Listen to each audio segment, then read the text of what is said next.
Hello from Cauldron of Terror, presented by Kensington Security Consulting, where we bring education to national security. Today we will discuss the general friction between Italy's Muslim and non-Muslim communities and Rome's policy towards Hamas.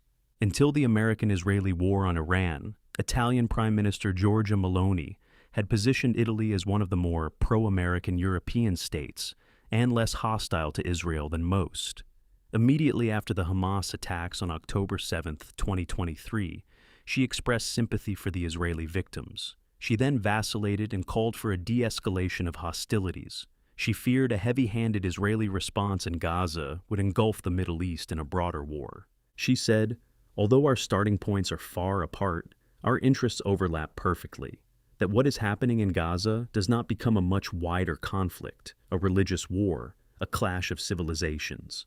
She, along with France and Germany, called on the European Union to impose ad hoc sanctions against Hamas and its supporters. In her words, the swift adoption of this sanctions regime will enable us to send a strong political message about the European Union's commitment against Hamas and our solidarity with Israel. Her tone towards Israel gradually became less supportive. Meloni faced pressure from a pro-Hamas, left-wing Muslim political coalition in Italy that organized pro-Hamas protests across the country. Hamas's ties to left-wing parties were revealed in a series of investigations in 2025. They coordinated and promoted anti-Israel riots and harassment of Jews. In December 2025, Italian authorities arrested 9 people linked to 3 charitable organizations on suspicion of raising millions of euros in funds for the Palestinian militant group Hamas. Among those arrested was Mohammed Hannoun, president of the Palestinian Association in Italy, prosecutors said, describing him as the head of the Italian cell of the Hamas organization. There is no clear line between attacks on Israel and anti-Semitic harassment. For a recent example, let's go back to 1944. Italy had switched its allegiance. Mussolini was out of the picture, and Italy was now fighting with the Allies. One Allied unit that fought enthusiastically was the 5,000-man Jewish Brigade. They were pitted against the Germans and fought ferociously.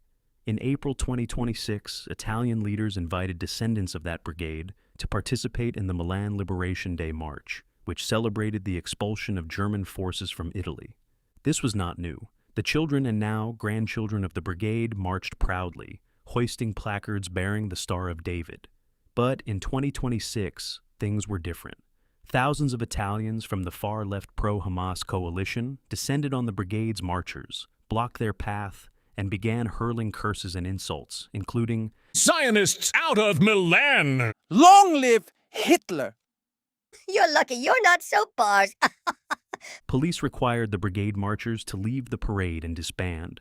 The stated reason was that their presence posed a menace to public safety.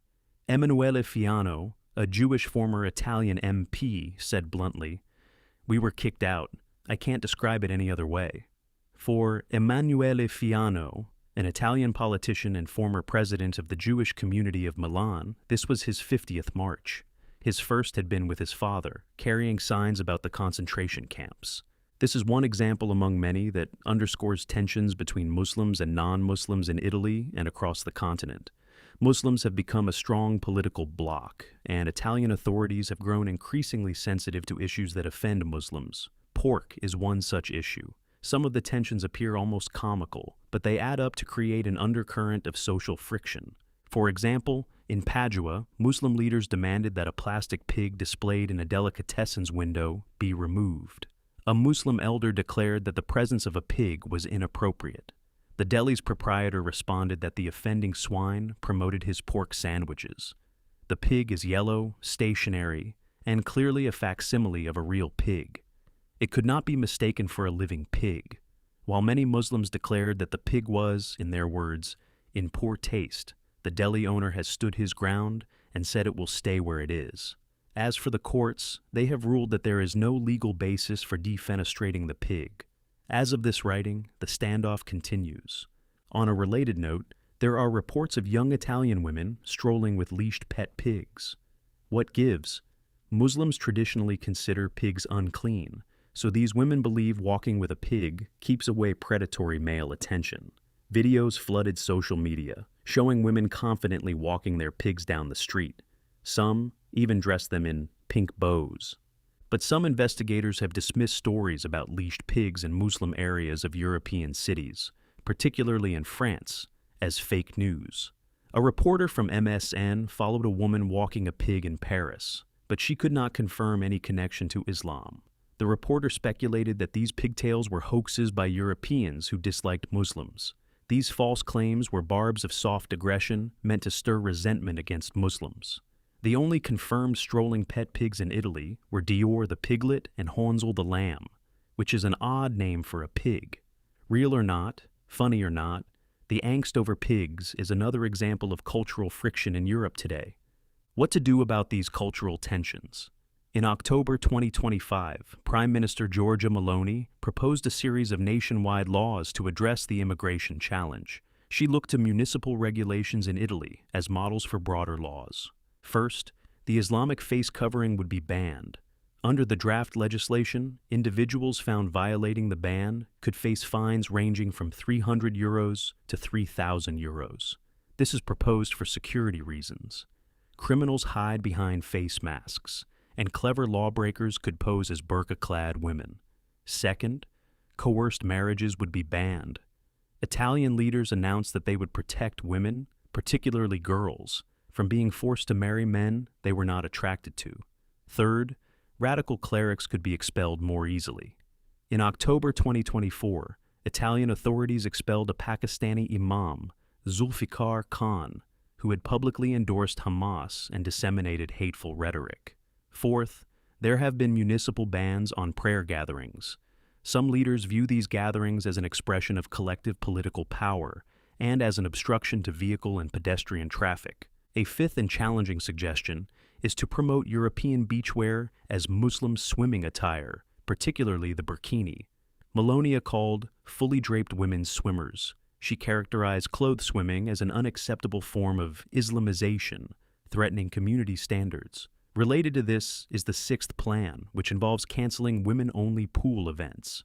A privately organized pool party for Muslim women in Limbiate was canceled in July 2023 after a politician labeled the event a female segregation party.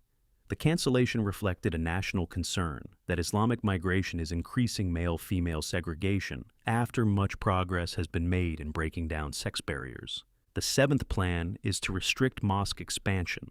Authorities in cities throughout Italy are concerned about large and small mosques mushrooming throughout the country. This bill would restrict the conversion of garages and warehouses into mosques.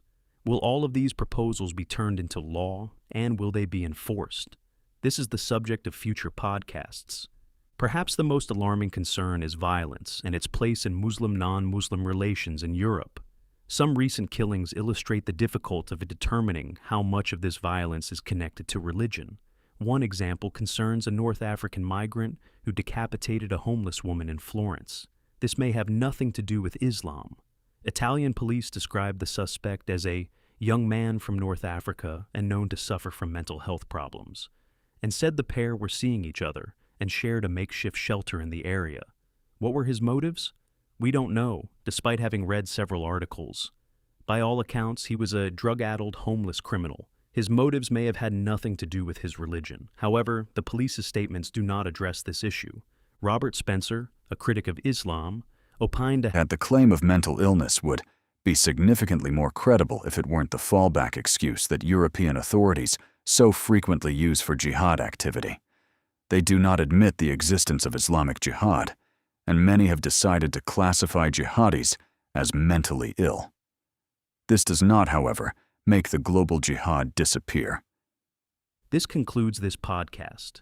Hamas's connection to Europe is explored in greater detail in our forthcoming Cauldron of Terror, Hamas, Israel, and the World, available for purchase in summer 2026. Nothing in this or any of our podcasts reflects the official position of the United States government. Until our next podcast, thank you for listening, and goodbye from Kensington Security Consulting.